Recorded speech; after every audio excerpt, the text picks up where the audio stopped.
Jadi merasa berhak atas surga itu melanda umat-umat yang dahulu juga, Pak. Orang Yahudi juga seperti itu, maka dia tidak rela ketika ada agama yang dibawa oleh Isa. Kemudian coba Dia orang udah merasa paling iya yang berhak aku, kamu ini belakang yang jadi dapat Taurat yang keren kan Musa. Makanya ada Isa mah Isa bahkan dianiaya seperti itu kan. Kemudian dengan terpaksa orang Romawi akhirnya mengakui agama Nasrani sebagai agama negara, akhirnya dikukuhkan. Toh itu Romawi Timur dan Barat juga perang terus antara Katolik dan Kristen. Yang menarik itu adalah pertanyaan Pak Doni waktu Zoom meeting.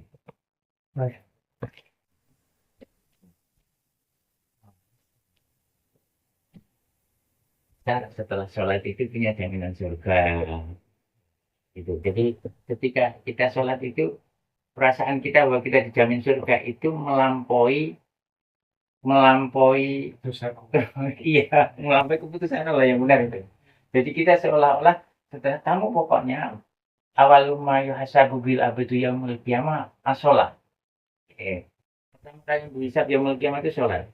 Kalau sholatmu baik, maka semuanya akan diperhitungkan menjadi baik. Nah ini membuat kita seolah-olah terus kita ya wes yang penting sholat aja terus nanti berbuat yang lain nanti juga akan mendapatkan kemudahan-kemudahan dari situ nanti di hari akhir gitu. Nah ini bagi orang yang baru pertama masuk Islam sih ya oke itu ya. Tapi setelah memeluk agama Islam maka harus ada perkara-perkara kemanusiaan yang harus dikerjakan.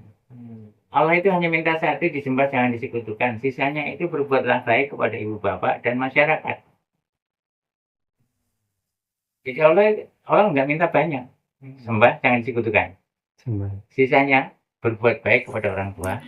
A'udzu billahi minasyaitonir rajim. Wa'budullaha wa la tusyriku bihi syai'a.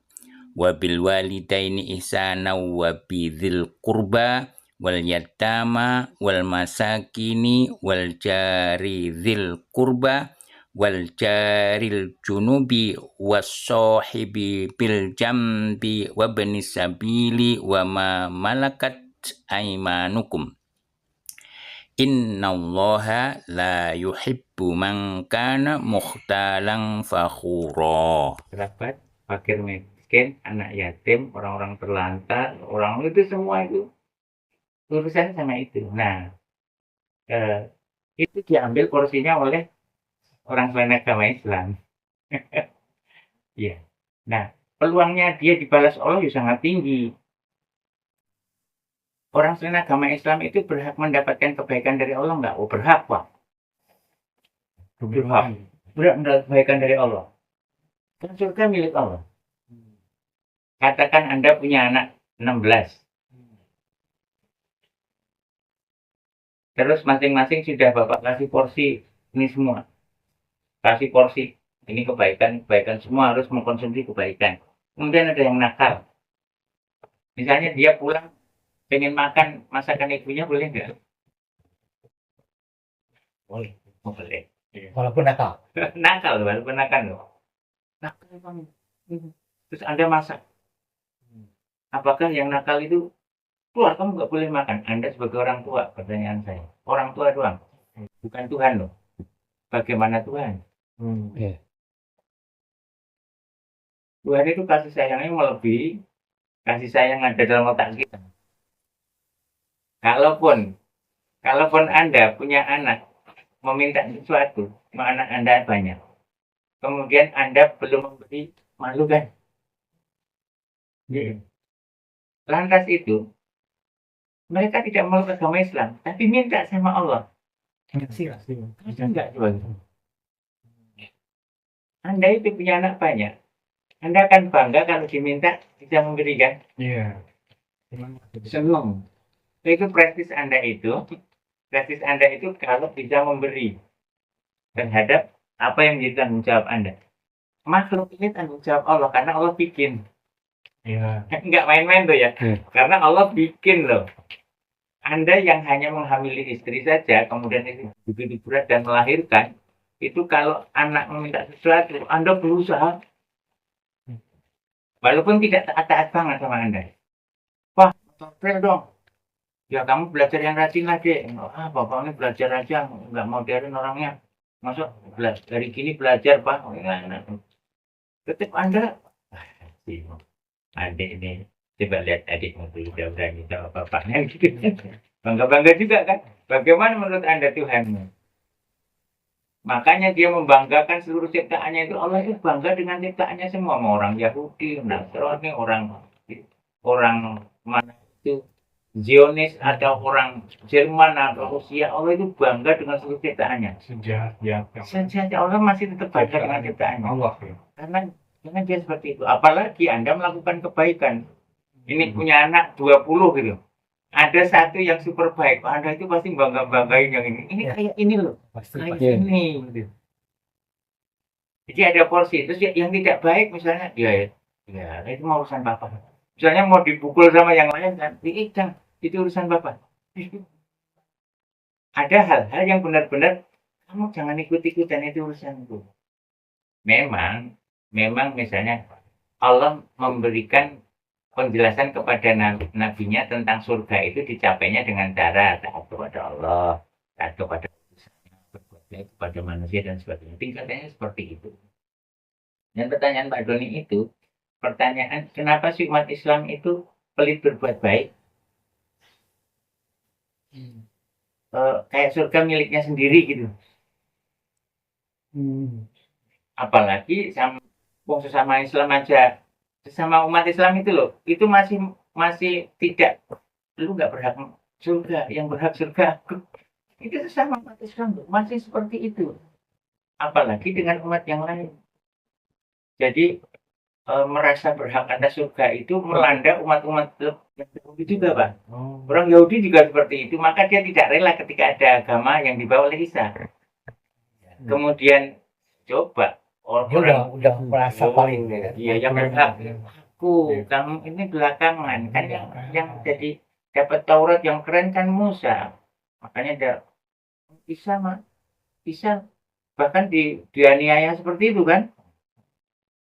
Kemudian dengan terpaksa orang Romawi akhirnya mengakui agama Nasrani sebagai agama negara, akhirnya dibukukan. Toh itu bertentangan, Romawi Timur dan Barat juga perang terus antara Katolik dan Kristen. Dan itu ketika rebutan soal Yerusalem, itu Yahudi sama Nasrani itu rebutan hak atas Yahudi dan Nasrani. Yang bisa mengakurkan Umar bin Khattab. Udah aku akurkan, maka selesai pertikaian Yahudi Nasrani pada saat itu. Semuanya mengaku bahwa yang berhak atas surga orang Yahudi, yang berhak atas surga Nasrani. Wa qalatil yahudi laisatin nasara la syai'i wa qalatin nasara laisatil yahudi la syai'i wa hum yatunal kitab. Jadi ya orang Yahudi bilang orang Nasrani itu nggak punya hak apa-apa atas agama ini. Apaan sih? Gitu. Orang Nasrani juga ngomong, ya apaan orang Yahudi itu yang nabi yang utusan berikutnya kan Isa. Mereka mah nggak berhak atas apa-apa. Gitu. Islam sama saja akhirnya, nggak bisa, yang berhak atas surga itu juga umat Islam aja, yang lainnya mah nggak berhak. Jadi ujung-ujungnya semua penganut agama dari langit itu mengaku paling berhak atas surga. Allah ketawa aja sih sebetulnya. Itu anak-anakmu yang 20 itu, enggak lah, ini papa mah sama aku. Itu enggak lah, sama aku semua. Anda yang sebagai papanya ketawa gede aja. Anak-anak masih bedo-bedo semua. Iya kan? Anak-anak belum pada begitu. Sebenarnya Allah juga mengetawain kita sih. Dari dulu aku ciptakan hambaku kayak gitu. Sama aja kualitasnya. Tapi aku sudah tahu. Makanya aku senang aja. Masing-masing merasa berhak atas memiliki kerajaan surga. Jadi semua berhak merasa memiliki hak atas kerajaan surga. Ada doanya umat Islam itu kan asbahna wasbahal mulku lillahi walhamdulillah. La ilaha illallah wahdahu la syarika lahu mulku wal hamdu wa huwa ala kulli syai'in qadir. Pagi ini kerajaan milik-Mu ya Allah. Subuh ini kerajaan milik. Asbahna wasbahal mulku lillahi walhamdulillah. Maka segala puji bagi. Jadi memang ada kerajaan Tuhan. Kerajaan Allah itu ada. Allah ya dunia dan akhirat. Kemudian makanya kerajaan itu diberikan kepada siapa yang dikehendaki juga ditarik dari siapa yang dikehendaki itu ya. Nah, kalau saya hubungkan dengan terus kita tadi membaca surat Al-Waqiah itu, harapannya kita itu sadar benar sebagai hamba di dunia mau ngapain aja itu sudah kita rencanakan dengan baik. Terus nanti di surga pengen apa? Pokoknya akhirat itu pengennya surga aja lah. Yang ada dalam benak kita kalau akhirat itu pengennya surga. Kalau di surga mau ngapain? Terus kalau di dunia mau ngerjain apa? Gitu. Mau ngerjain apa yang kaitannya bisa nanti mendapatkan surga yang ashabul yamin, yang golongan kanan itu, gitu kan. Selatu minal awalin, seperti kebagian awal. Ya, minal mukorobin, yang dipilih yang itu aja dalam satu Al-Waqiah yang kita baca ini supaya menjadi amalan KJ 40 ini. KJ 40 ini kemudian ini bisa menjadi dahsyat surat Al-Waqiah itu kalau kita juga memahami Al-Fatihah. Iya, Al-Fatihah kan induk dari semuanya itu, sehingga nanti kalau cocokin Al-Fatihah, ini yang mana ini dengan Al-Fatihah ini? Ini masuk di bagian mana nih? Masuk di bagian mana? Sehingga ketika kita membaca Al-Waqiah itu bukan hanya fadhailnya saja, tapi kita ngerasa bahwa suatu ketika itu hidup kita itu diakhiri. Kalau dalam timeline hidup kita itu, dunia itu sudah berapa miliar tahun. Kemudian yang ada silsilah para nabi itu sampai hari ini misalnya katakan 5.000 tahun. Kemudian Nabi Muhammad itu 1.400 tahun yang lalu. Terus kita hari ini pada periode ke ujungnya itu cuma segini. Kalau kita tarik lagi ke sini, hidup kita itu cuma berapa tahun dibandingkan dengan takdir Allah yang ribuan tahun ini. Berarti Allah sudah merencanakan sesuatu yang hebat di setelah akhir ini, ada sesuatu rencana yang hebat. Padahal itu hanya ditebus dengan hidup 60 tahun. Untuk menebus sekian sampai sekian, maka kita dikasih solusi yang namanya sholat, dikasih solusi namanya zakat, dikasih solusi yang namanya berbuat baik sama orang lain. Itu kayak pegas. Jadi sekali gini, ada yang lompatannya segini, ada yang sekali tekan, ada yang lompatannya segini. Yang sampai 700 kali lagi, amal sekali, nguing, gitu. Ada yang tidak terhingga. Wah, untuk mencapai surga itu oleh Allah kita dikasih fasilitas sama yang kayak gitu itu. Nah, yang uruf itu adalah hanya dilibatkan 1 kali atau sampai 10 kali. Itu pun juga berhak surga loh. Berbuat baik toh itu masih berhak atas surga. Jadi betapa hebatnya Allah mengatur seluruh urusan itu. Jadi bukan berarti bahwa surga itu nanti penghuninya hanya umatnya Nabi Muhammad saja. Enggak. Ya, Kristen ya. Ya, ada. Yang hak kita ada, hak mereka ada. Hak mereka berbuat baik doang tanpa menyebut nama Allah pun nanti sama Allah dibalasi kok. Ada balasannya. Ada balasannya. Allah itu nggak main-main. Nggak main, benar-benar nggak main-main. Yang adil. Super adil. Anda bikin karya, itu barangnya sudah ada kan? Anda bikin karya, sekecil apapun Anda buat, itu kan menyisakan sesuatu. Pasti Anda lihat ya. Anda di sini. Yang baik Anda sangat perhatikan. Kemudian yang ini Anda apain nanti supaya ini bermanfaat. Bahkan recycle-nya itu Anda apain gitu. Terus nanti bisa menjadi sesuatu. Karena itu adalah Anda. Itu yang namanya present itu kayak gitu tuh. Merepresentasikan saya. Jadi Anda itu, seluruh makhluk itu merepresentasikan Tuhan. Alam semesta itu merepresentasikan Tuhan. Sampai Allah itu bersumpah demi alam semesta. Sumpah demi matahari. Iya. Ini aku, ini merepresentasikan aku. Jadi kalau Anda itu membuat karya itu, Anda pandangin gitu, Anda melihat Anda kan di situ. Coba Anda bikin di Olimpik. Saya bikin desain Indonesia. Di mana Anda membuat sesuatu, kemudian Anda pandangin, Anda melihat diri Anda di situ. Hasil karya, bikin komposisi musik, deng. Tapi kemudian dengarkan, ada saya. Anda begini, Bagaimana kalau itu dinyanyikan oleh orang? Coba nyanyikan. Makin begini kan. Miring. Ya, ketika kita menyuarakan kita karya Tuhan, menyuarakan kalam Allah, kira-kira bagaimana? Itulah. Kira-kira peluangnya untuk diselamatkan Allah sangat besar. Nah, yang tidak melakukan sesuatu karena Allah, yang dilakukan ini kan karyanya Allah. Misalnya dia tidak menyebut nama Allah dan sebagainya, Allah tetap menghargai karya.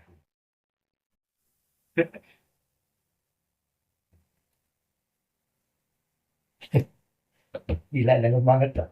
Itu ya. Oke. Sederhana. Sampai di situ Pak Awang. Tutup. One way communication aja. Bahwa ini ketika pulang selesai Pak. Bubaran kajian selesai. Lupakan itu. Tapi kalau ini kan kita langsung pulang.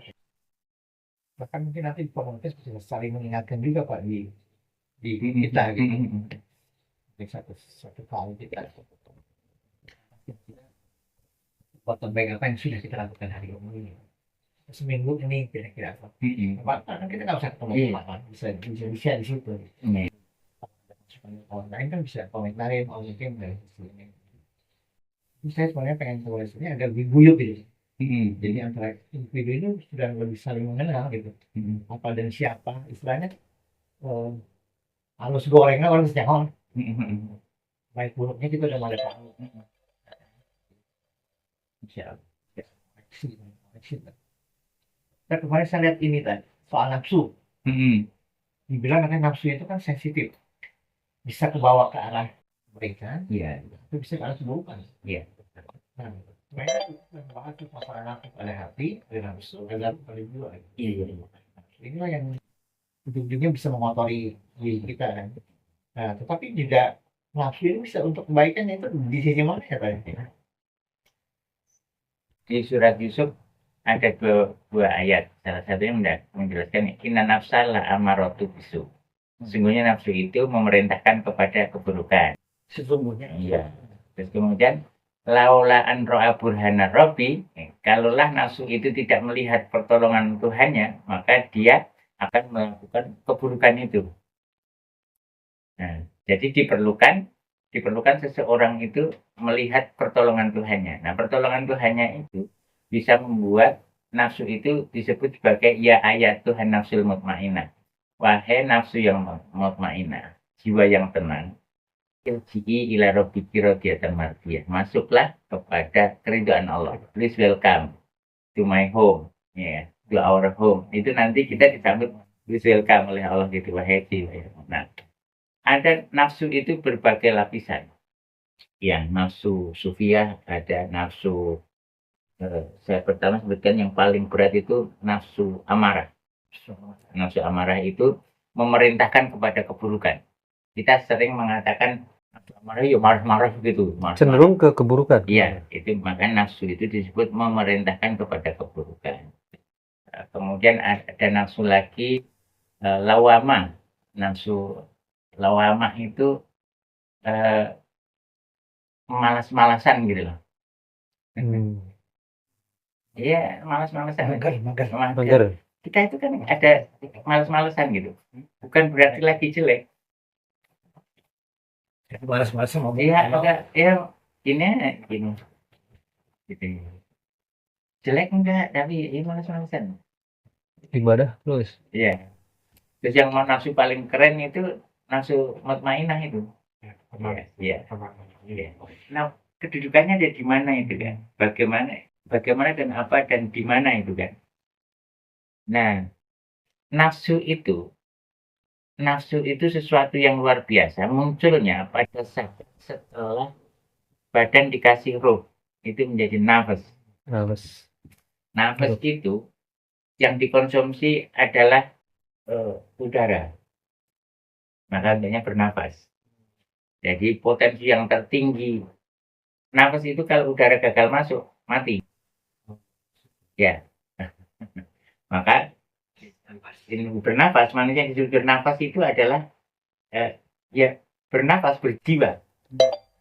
Nah, kita breathing itu kan sebenarnya adalah kalau yang terwakili oleh bahasa Indonesia ini namanya nafas itu.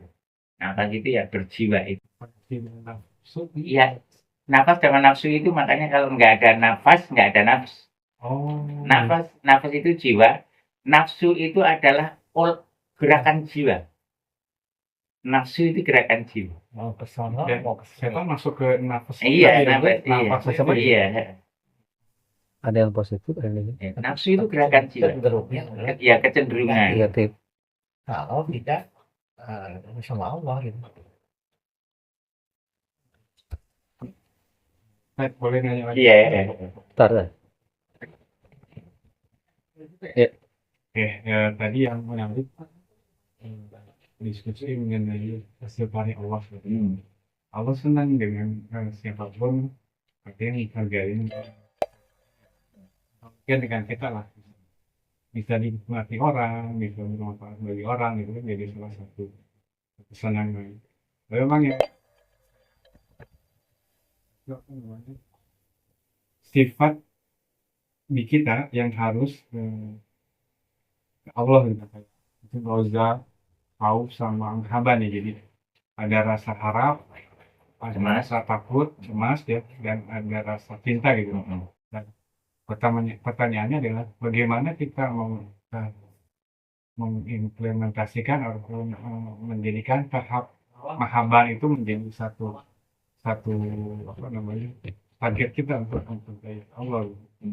Karena kalau sekarang kan mungkin roja dan khauf ya tadi kuat dan berharap gitu ya Allah ini, karena takut itu ada kita neraka itu yang tadi sekali bilang kan. Itu menjadi kita selalu beribadah. Nah, bagaimana sih Teh untuk menyikapi Sebelum bagaimana rasa takut Anda itu kayak apa? Misalnya kan saya tanya dulu, rasa takut Anda itu seperti apa sih dalam beragama ini? Nah, tadi Ustaz sampaikan sholat kita menjadi tiang agama yang utama. Nanti kalau kita tinggalkan sholat, ada rasa takut kita, wah Allah akan saat ini loh gitu kan ya, dengan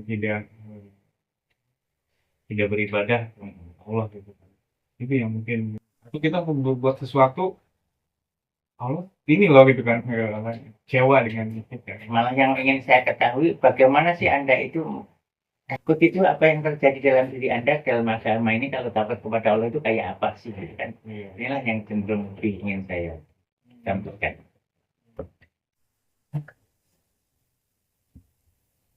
Di sana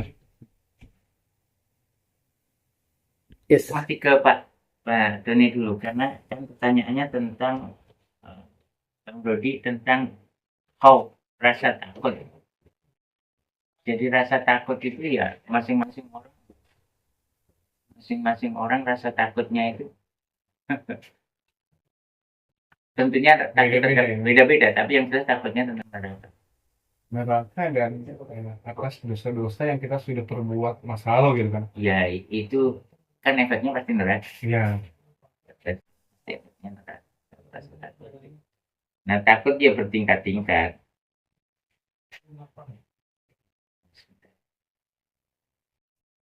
Atau di bawah gimana? Apa kita di bawah aja.